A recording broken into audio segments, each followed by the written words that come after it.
The doorbell rings. A thin vibration travels through the walls of the house and touches your heart. It is surprising that such a small sound outside can find such a large echo inside. Your hand reaches for the doorknob, but a voice within you gently pulls back. "Not now," it seems to say. "Now I need to stay inside." This scene may feel familiar. You know yourself to be a kind person. You wish harm on no one. And yet sometimes at the threshold, an invisible wall rises and quietly melts all your generosity. Don't name it too quickly. Let's not rush. Some truths shrink when grabbed fast. When welcomed slowly, they reveal their essence. Imagine an evening. You've come home tired from work. The kettle whispers softly. The smell of the house is familiar. The phone murmurs a few notifications. The sky turns slowly toward night. The bell rings. Your shoulders answer with attention so small it could go unnoticed. "If I want, I can open the door right now," you tell yourself. But what about my inner calm? What about the promise I made to myself today? You pause for a moment. A thin line appears between the invitation outside and the balance inside. Most people don't see this line, but it exists because a home is not only rooms and furniture. Home is the safe harbor where attention, scattered all day, returns. The silence of home is a fine metronome that resets the rhythm of the mind. The hand that reaches toward the door will greet not only a guest, but also this metronome. Still, let's not name anything yet. First, let's hear the rhythm.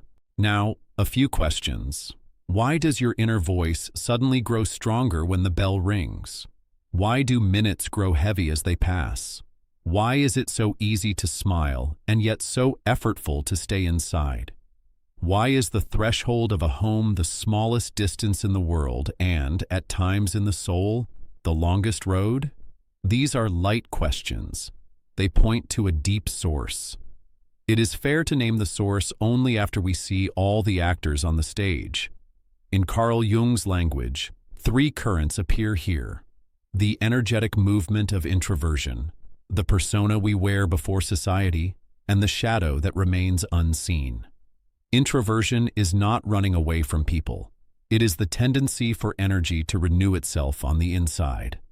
Persona eases our relations, but when worn too long at home, it grows heavy. The shadow is a delicate center that wants protection. It stands alert at every wave that reaches the door. Let's name the unnamed tension together now. The bell is not merely a sound, it is a small intervention in the inner rhythm of the mind. Here the symbolism of the house steps in. The living room is the face we present to the outer world, our persona. The bedroom is the space of vulnerability and repair. The kitchen is the warm hearth that regulates emotional nourishment. The basement is the quiet, heavy storehouse of the unconscious. And the threshold is a boundary. It is the conscious moment of choice between inside and outside. This moment is an invisible conversation between your hand reaching for the door and the rhythm of your soul. Picture a gentle, clinical scene. 37 years old, employed in a creative field, good with people, bright in meetings, persuasive in presentations, a master of small courtesies. When arriving home, they take off their shoes and inhale deeply, and it's as if something inside says, "Welcome." This person likes guests, but loves the silence inside the house even more. When the bell rings, they smile and walk toward the door. At that very moment, they feel a light pressure in the chest. There is no ill will, yet a worry about losing rhythm appears. Even if the visit is short, the mind hums later into the night like an unexpected wave. Waking up is harder the next morning. The inner metronome has been slightly thrown off. No one is wrong here. The guest is not wrong, the host is not wrong. Only the rhythm wants protection. Jung's thinking helps us recognize this rhythm without guilt. Introversion is not a deficiency, it is the shape of energy renewal. Persona is the instrument for contact with society, but when carried too long, it sparks a small ache inside. The shadow is the part of us that says, "Meet me in a small, clean space, without hurry." The language of the threshold is not rudeness. It is, more often, an effort to preserve the inner rhythm. When a person can make an agreement between the demands of the outer world and the tempo of the inner world, they remain in harmony with themselves. The bell tests how firm that agreement is. When the tone of your response appears not with guilt, but with awareness, the tension dissolves. To make this observation more concrete, a soft flowing diagram helps. The aim is not self-judgment. The aim is to see the rhythm. It can be told in 5 steps. First step, the fine alert. The bell rings, the breath rises a touch. A slight tightness is felt in the chest. It is not danger, it is a call to attention. The message of the nervous system is simple. Stay calm, remember your rhythm. Second step, the mask remembered. The persona enters gently. The voice softens. The sentences come out tidy. This is a natural response, but as time stretches, a slow leak of energy begins inside. Noticing the leak is the first sign of self-protection.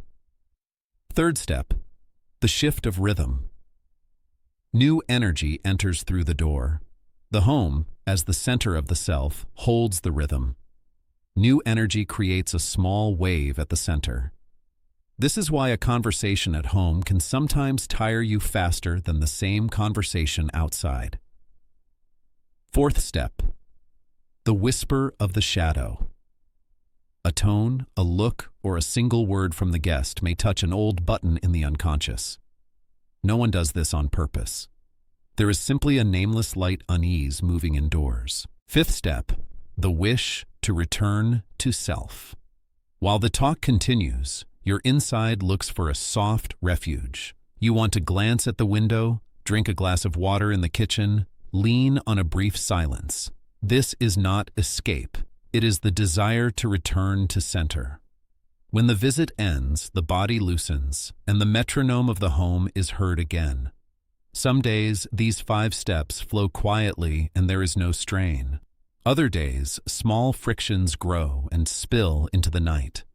What helps is noticing the rhythm without scolding yourself and looking at both sides of the door with kindness. The strongest bridge built between people passes first through the balance built inside. Another everyday scene. A young nurse returns home after a long shift. She has answered hundreds of glances all day. At home, she sits in silence, washes her hands, fills the kettle. At that moment, the doorbell rings. 2 voices appear inside. "Of course I can open," and "I was turning inward just now." She chooses the first voice and opens the door. The visit goes well, but at night, the mind hums with mixed lights. When both body and soul had said rest, rest was postponed by a gentle delay. This postponement is the brief suspension of the rhythm that feeds the center of the self. While staying kind, it is possible to hear the inner leak. Drinking a glass of water, standing at the window for 2 minutes, creating a small zone of quiet in the kitchen, those alone can help you recenter. Protecting rhythm does not always mean saying no. Sometimes it means a short pause for now. A home is not only a shelter, it is a rehearsal space for inner wisdom. Noticing the threshold doesn't mean keeping the door closed. Noticing the threshold means knowing with what intention you open it. When the intention is clear, the rhythm is preserved and contact is genuine. "Am I being rude?" is often the echo of polite patterns learned in childhood. Being polite is valuable, but politeness becomes whole when it includes being polite to oneself. If you lose yourself when you open the door, you are not diminishing politeness. You are evolving it into a deeper form. True kindness is found in a rhythm that is good for both sides.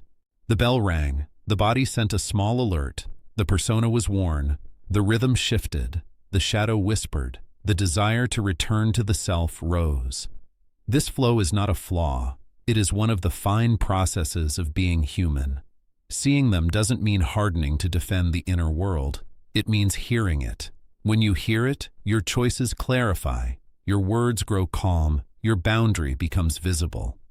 A small reminder is enough. Silence is not avoidance, it is repair. Solitude is not resentment, it is renewal. Seeing the threshold is not alienation, it is awareness. When you hear your inner rhythm, the home grows warmer, contact becomes more authentic, and the inner voice grows clearer. When a person stays faithful to themselves, they create a truly open space for others. Opening the door is an invitation. Sometimes keeping it closed is the quiet sentence of self-respect. When both arise from the same center, fatigue gives way to lightness. Sometimes change is not a great upheaval, but a moment of clear awareness. The bell rings, your hand moves to the knob, and a simple sentence rises within you. I know my rhythm. This sentence excludes no one. It merely sets a healthy boundary for contact. Your facial expression softens. Your tone grows clear. Your decision is born not from guilt, but from your center. This clarity is not an avoidant strategy. It is a frame that protects both yourself and the relationship at the same time. In Jung's map, this is a rare point of truce where persona and the introverted core do not fight. Persona wants to connect. The core wants to renew itself in quiet. The center holds both to the same rhythm. Carrying this rhythm forward relies not on long explanations, but on short, applicable steps. The protocol below is written to help you decide quickly in threshold moments that trigger you. The language is short, the practice is invisible, the effect is concrete. The aim is not always no, but choosing the right yes at the right time. Jung-style protection protocol. 7 steps, posture and scan, 20-30 seconds. Feel the soles of your feet, drop your shoulders 2 centimeters, soften the lock of your jaw. Inhale through the nose 3 times. With each exhale, let the shoulders drop a little more. This brief instruction to the body carries a message to the nervous system. There is no rush. Inner scale, 0-10. Ask yourself quietly, where is my energy right now? If it's above 5, a short and clear contact is possible. If it's below 4, a gentle deferral is the healthiest option. The scale measures the body's reserves, not the mind's excuses. Situation label plus intent. 1 sentence. Name the state, I'm tired and transitioning into rest. Immediately set the intent. A brief and clear contact. Labeling reduces ambiguity. Intent calibrates your tone and sentences. 1-sentence boundary statement. Don't give a long explanation. Speak short, concrete, and kind. Examples. I won't be opening the door today. I'll call tomorrow afternoon. I've got 15 minutes, then I'll rest. I'm resting right now. I'll let you know when I'm available. A boundary is not an excuse. It is rhythm knowledge. Frame and closing signal. If you open the door, signal the time frame from the start. A quick tea break would be nice. After 15 minutes, offer a warm closure. I enjoyed the chat. Now I'm going to rest. A closing signal turns off tension without argument. It ends the interaction without harming the relationship. Post-threshold decompression, 3 to 7 minutes. After a visit, apply 3 steps. A glass of water, 2 deep breaths, and a brief focus by the window. The brain receives a completed signal. The leftover hum disperses. This small closure disproportionately improves the quality of the night. Relationship acknowledgement and feedback. The next day, send a 1-sentence acknowledgement. Thanks for dropping by. If needed, add, I sometimes slip into silence. It keeps my rhythm steady. The acknowledgement shows that your boundary was a conscious choice, not rudeness. The power of these steps lies in their simplicity. Short sentences, short contacts, and short closures prevent long fatigues. What Jung calls individuation progresses not through loud heroics, but through small, correct decisions made at daily thresholds. Whoever can manage the threshold can manage relationships, because a boundary is not the enemy of contact. It is its guarantee. To pick up speed in practice, 3 micro-exercises are enough. They are invisible, brief, and portable, easily applied at the door or before answering the phone. Micro-practice 1. Box breathing. 60 seconds. Inhale to a count of 4, hold for 4. Exhale for 4. Pause for 4.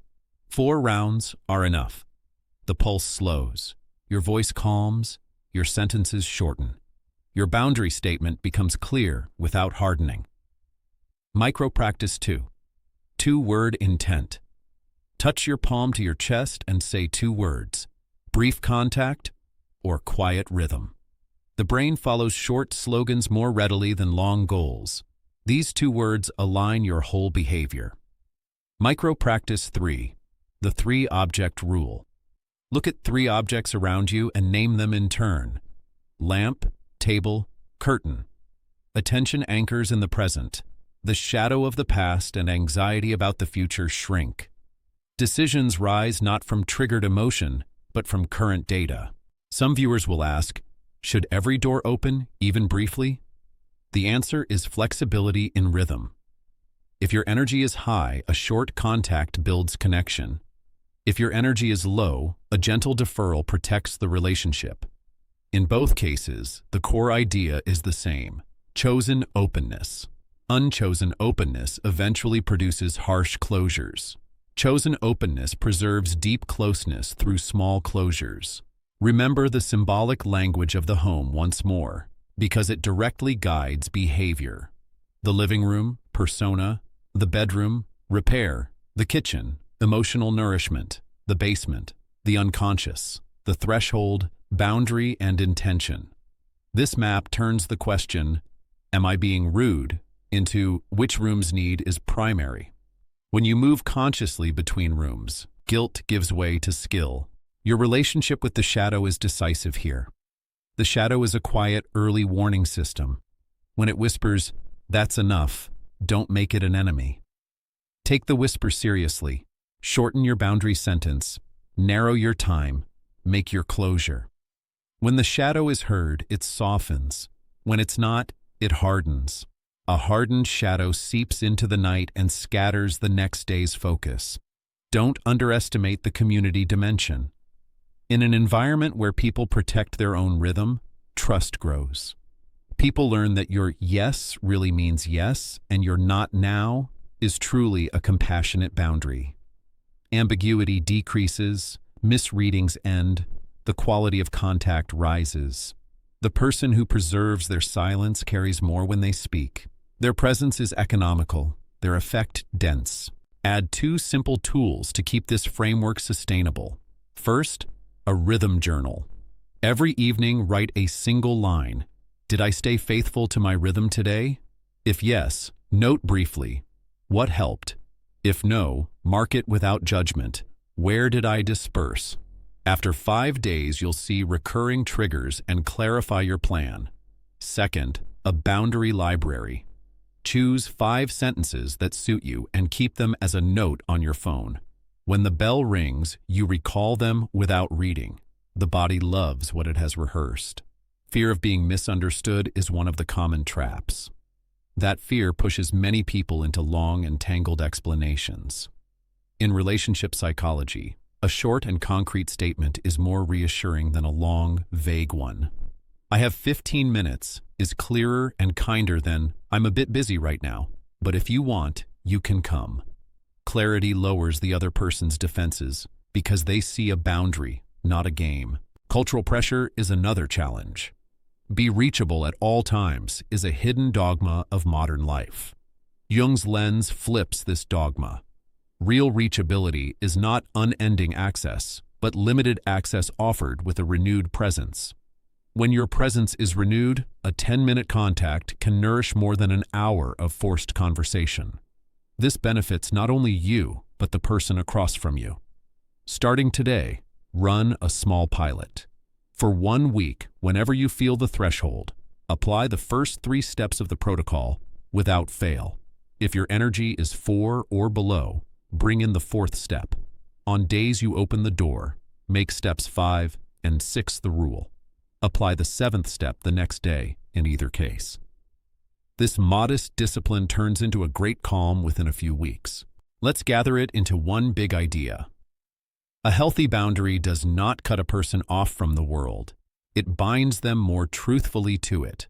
Opening the door is an invitation. Keeping it closed is a promise given to the inner life.